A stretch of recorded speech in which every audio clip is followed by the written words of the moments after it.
Hello and welcome to episode 30 of Inside Arvada, the official podcast of the City of Arvada. I'm one of your hosts, Sean Starr. So glad that you're tuning in to today's episode. Our guest is Adelle Burton, the city's special events and public arts manager. Adelle's been with the city since 2019 as an assistant for special events, and she's been in her role since 2020, leading the city's events, including the one we talked mostly about today, Arvada Summerfest. And as always, I'm joined by my co-host, Katie Patterson. Hi, Katie. Hey, Sean. Yeah, it was great to have Adelle back again. Summerfest just sounds like it's going to be a lot of fun. There's live music, there's beer, there's a pet parade. So it just sounds like a great time for a family-friendly, free event the city's putting on. Hi, Adelle. Thanks so much for joining us today. So congrats, you're our first repeat guest on Inside Arvada. Super exciting. But for folks who didn't get to listen to our first ever episode that you were on talking about Kite Festival, tell us just a little bit about yourself and your work with the city. Sure. My name's Adelle Burton. I'm the Special Events and Public Arts Manager for the city. I've been with the city for about 6 years, and I work closely with the Festivals Commission and the Arts and Culture Commission, which are both volunteer committees appointed by City Council every year. Fun work. Yeah, we wanted to have you back on, not just because you were a great guest the first time around, but to talk specifically about a new festival that the commission is sponsoring this year called Arvada Summerfest. And it's happening here coming up not too far away on Saturday, June 7th at Ralston Park Addition. That's just north there of Arvada West High School. Tell us about Summerfest. What is it? What can folks expect? Yeah, so we kind of wanted to take some elements from both Arvada On Tap and Arvada Days, which were two events that the commission had previously organized, which we eliminated this year. But it's got components of each of those. So we'll have a beer garden throughout the whole entire grounds, so a similar layout to Arvada On Tap.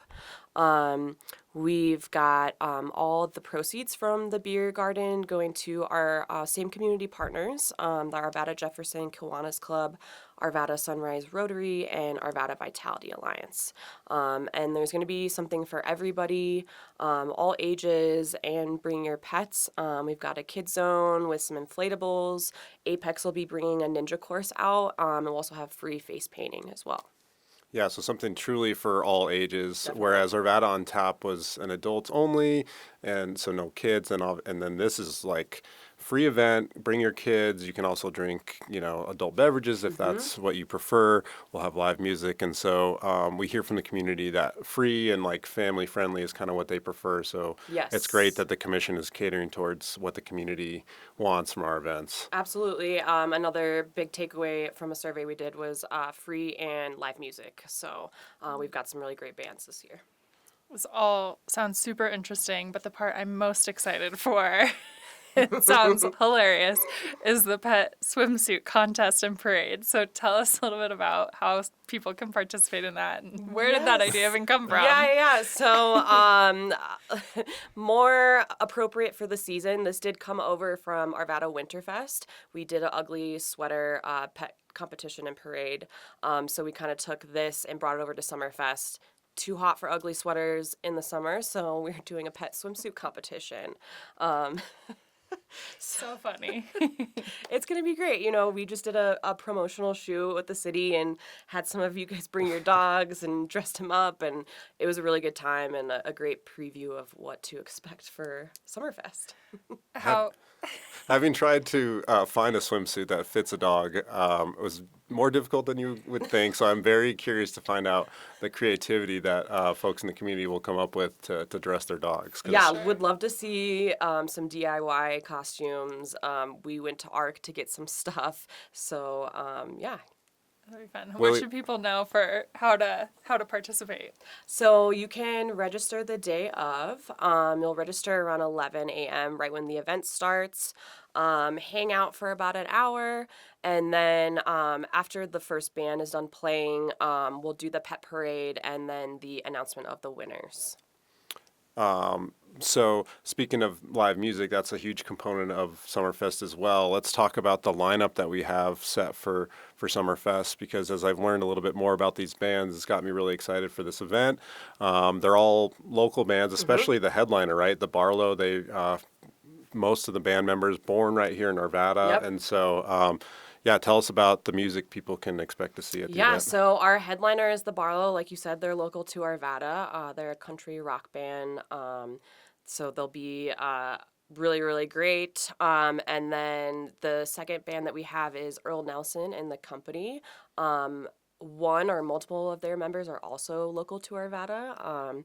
So that will be really great. And then we've got Mighty Holler, which is two couples, and they do kind of harmonies and bluegrass. Yeah, great job by was it the commission that found these bands? Like, how do we we just start reaching out? Yeah. We have a couple of great commission members that have a really great in with a lot of bands and just local stuff going on, and they make really good suggestions. So if you wait to the end of the episode, we do have, I think, a song from the Barlow that they gave us permission to use to promote the event. So we'll put that at the end of the episode so you can listen, get a little preview, as well as we'll link to some of the Spotify pages to each of these bands so people can check them out and know what to expect.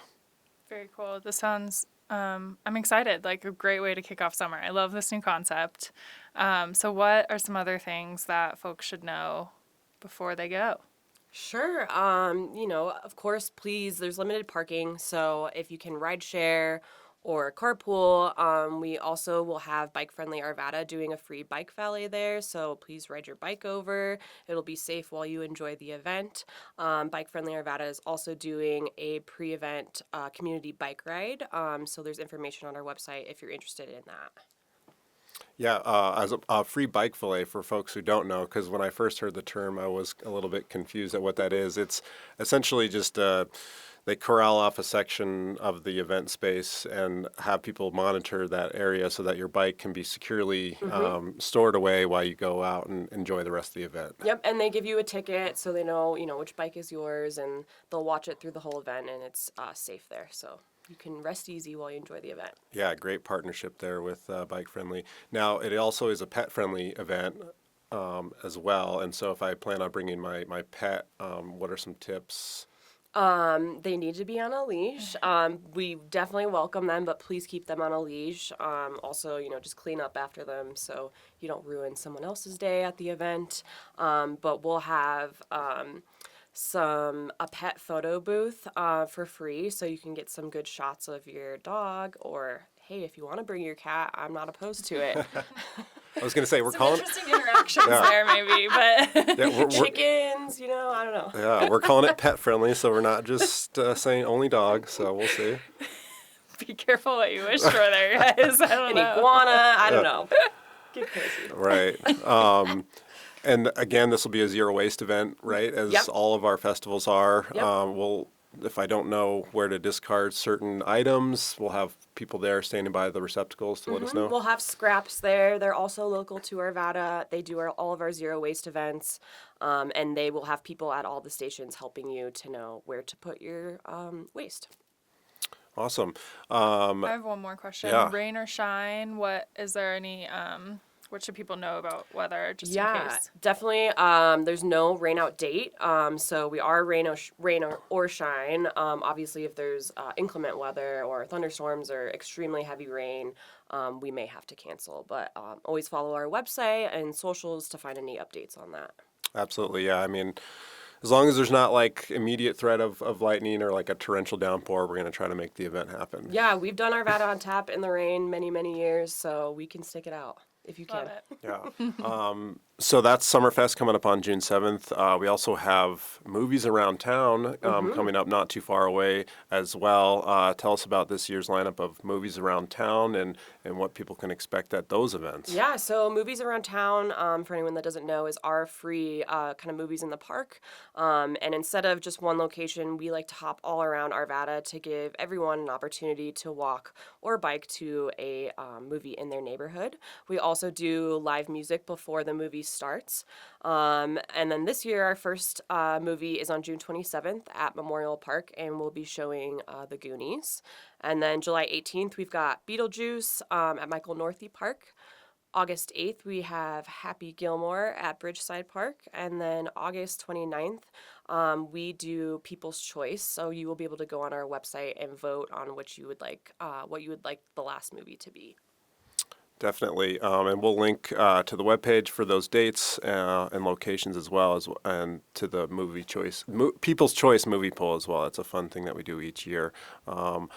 One final event that we haven't touched on before we kind of wrap up here is our Independence Day fireworks display. Fewer and fewer, I feel like, communities around us are doing those, so I feel like our fireworks display is more popular than ever. What's the plan this year? Anything different? What can folks expect from our fireworks? Yeah, so similar setup as past years. We really just do the fireworks show, and then we also have added food trucks. So we'll have 10 plus food trucks there, tons of variety. And then, yeah, the gates don't open until about 6:45, 6:30. So you can't park in there early, but you're welcome to walk into the park and come earlier throughout the day. But yeah, we'll have the fireworks, same as usual, about a 25-minute long show. Over there at Stanger Sports Complex, beginning right around like 9 Around PM. 9-ish. Yeah. Yeah. Hard to get an exact date on It that, is. or time on that. It's got to be the perfect win to launch fireworks. Yeah. Yeah. Before we go on to our changed lightning round, any final thoughts, misconceptions that you want to clear up for folks? Maybe just, we have tons of great organizations within Arvada that put on events. So a lot of your well-known, loved events are not necessarily put on by the city. The Old Town Business Improvement District does second Saturdays. They just had their first one last weekend. We've got the Harvest Festival that usually happens in September. That's also not one that the city plans. And there's tons of other events with Apex and the Chamber that goes on throughout the summer. And then just, for Summerfest, we're actually using that as like a kickoff so that you can come to Summerfest and learn about all the other events happening throughout the summer with other organizations. Very cool. I'm glad you mentioned that because that is kind of part of the Summerfest theme, right? Is like learn from some of these other community partners about what else they have going on. Yeah, we want to highlight all organizations in Arvada and give people a stage to tell everyone about it. Nice. All right, as Katie alluded to, we have a bit of a different lightning round. Since Adele, we already had you on the podcast earlier. We don't want to ask you the same 5 questions. We didn't come up with new questions, so instead we're going to do a true or false history of Arvada Festivals edition. Okay, so I'm going to read off a statement here and see if you can guess if it's true or false. Okay. Speaking of the Harvest Festival, not an event run by the city, but this year is its 100th year. The first one was held on October 17th of 1925 to commemorate the first paved road from Denver to Arvada. False. Is that true or false? False. Yeah. COVID, right? That is true. What? Didn't they lose a year for COVID? Well, no, the first one was 1925. It was because of yeah, he's saying that it was because of a paved road. Yeah, that's what the first one was. Impetus for that. Was to celebrate the first paved road from Denver to Arvada. It's true. Unfortunately, there was a snowstorm leading up to that first Harvest Festival, so the governor and county commissioners couldn't come to Arvada, even though we had a paved road to that first event. Yeah, exactly. A few years later, it was moved to Labor Day, and the focus shifted from paving to produce. And so, but the first few years there were to celebrate that first paved road. I thought that was hilarious. Yeah, I totally assumed it was produce related. Yeah, and so shout out to New Frontiers, The History of Arvada, a book by the Historical Society, where I pulled this information as well as some of these other ones as well. All right, number 2. During the 1988 Harvest Festival, there was a new event that year called a Jello Toss contest. And for $1, participants could toss 2 slabs of Jello at local luminaries. Is that true or false? I hope it's true. You said it 1988 and it was $1. False. Yeah, that's true as well. It's like 25 cents. Come on. Right? I know that was like. I mean, a slab of Jello. That who knows? 2 slabs. So it's water and sugar. Yeah. Speaking of the Jello, it was provided by Good Berries, which at the time was an institution there in Arvada. Unfortunately, that restaurant closed down in about 2006. But it was not bring your own Jello. Jello was provided for $1. All right. Around the same time there There was, true or false, Arvada's first fest. It was an event in the 90s sponsored by the Northwest Metro Chamber of Commerce. And by 1995, it grew to include 200 exhibitors, 24 restaurants, amusement rides, a petting zoo, a car show, and even an appearance by Avalanche mascot Bernie. True or false? False. I'm saying true because I've always said false. It is false. It was a real event. All that information is true, except for Bernie wasn't around there. It was Dinger was the big appearance there. 95, that's right around, I think Dinger was first a mascot. And so right when he First was born. Fest, yeah, that was aligned with a real event called Arvada Business Week in June. And so it was kind of aligned with that. All right, we got two more here. Going a little bit further back, on November 13th of 1954, 20 women entered a pancake race along Grandview Avenue between Wadsworth Boulevard and Teller Street. Participants had to flip a pancake in their skillet as they ran the course. True or false? I'm gonna say true. Yeah, true. That's true. Yeah, and all the winners were actually from Wheat Ridge, including the first place finisher, Mrs. Swanson. So pancake race. Yeah. That's really interesting. All right, last one. As part of the Colorado Centennial and the United States Bicentennial celebrations, the Arvada Center for the Arts and Humanities was officially dedicated on July 4th, 1976. Several local officials were part of there for the honors, and other centennial, bicentennial events for that year included a Skate 76 program at the North Jeffco Ice Arena, painting the city's fire hydrants red, white, and blue, and a Happy Birthday USA parade at North Jeffco Park. True or false? I feel like something in there has to be false. There was a lot of one. info. That was all true. Yeah. And as we mentioned, our 4th of July fireworks celebration still goes on to this day with our fireworks display coming up on 4th of July. All right, that wraps up our true or false. That was really fun. That was some good trivia. That was good trivia. Yeah, it was good to go back through a couple of those books. As I mentioned, Arvada Historical Society has several volumes of the history of the city, depending on the year. So I can link to those as well in the show notes to give them credit. So, Cool. all Thanks, right. Adele. Thanks, Thank you, Adele. guys. As a reminder, we love to hear from you all, our listeners. Stay in touch by texting us. The link is at the top of the show notes, or email us at podcast@arvada.org. We'd love any feedback, any questions you have for Adele, or things you'd like to see in future episodes. And then news and events coming up here soon in the city on the same day as Summerfest, actually, June 7th. We'll have the next bulky item drop-off event of the year. And that's, again, same as the other two events this year, 9 a.m. to 2 p.m. at the North Area Athletic Complex, or the NAC. And all the information, what you should know before you go. They are checking IDs this year, so be sure to bring proof of residency. All of that information is available at arvadaco.gov/bulky items. And then each year the city publishes a water quality report, and that is now available online. You can find it right there in the news section of the homepage of arvadaco.gov. But along with that report this year, there's also a quick survey out just for the water quality department to learn a little bit more about our residents and the services that they provide and how they can improve. And so you're encouraged to both read the report and take that survey. It's arvadaco.gov/water report. Yeah, and we have our annual kids fishing contest coming up here on Saturday, June 14th at Arvada Blunt Reservoir. That's from 7 a.m. to 11 a.m. And this is a free event for kids ages 14 and under. And as such, the reservoir will be closed to everyone else during that time until 2 p.m. And so we'll link that event in our show notes. Also, the city is hosting its second annual volunteer appreciation event coming up here on Saturday, May 31st at Memorial Park. We'll have food trucks, custom gifts for our volunteers, and some live music. You should have gotten an invite, and please be sure to RSVP if you haven't already. And if you didn't get the invite, please check with your volunteer coordinator. And then finally, the Lake Arbor Center and Golf Course Master Plan is hosting its second community open house on Thursday, May 29th at Pomona High School from 6 to 8 p.m. This meeting in particular will be dedicated to discussion only about the community center and pool. We'll plan for a separate community meeting later on to discuss the future of the golf course. But for now, this one will be just about the Lake Arbor Center. Please RSVP to let us know you're coming so we have an accurate count. And you can learn more and RSVP on the webpage at arvadaco.gov/Lake Arbor Master Plan.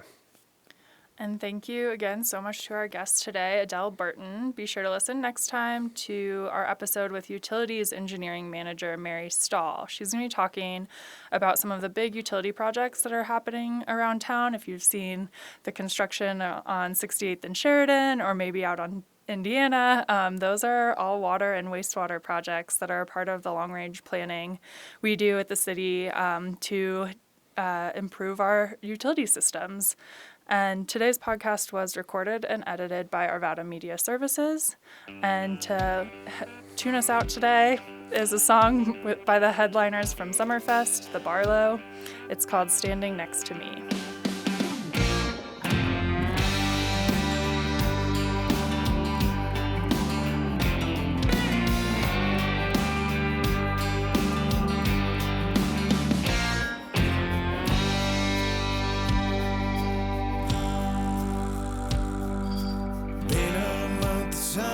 Since we laid our burdens down, wind blows me in and you'd rather be leaving.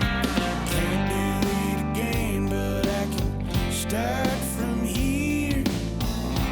Flying high, still your heart breaks on a dime. Could have been a moment, did we stay too long? Ain't gotta learn everything the hard way.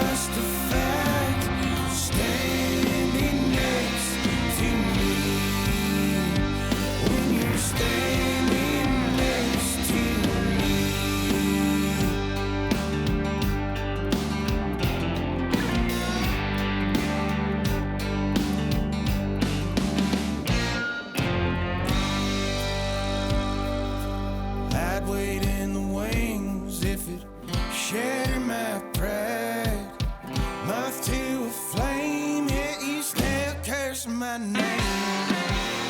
Now here we are, just a couple kids strong. You can tend with the highway and the stage. Hell, I swang for the fences. It's all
so you just roll away. Can't close the gate on them troubles or fate. Could have been a moment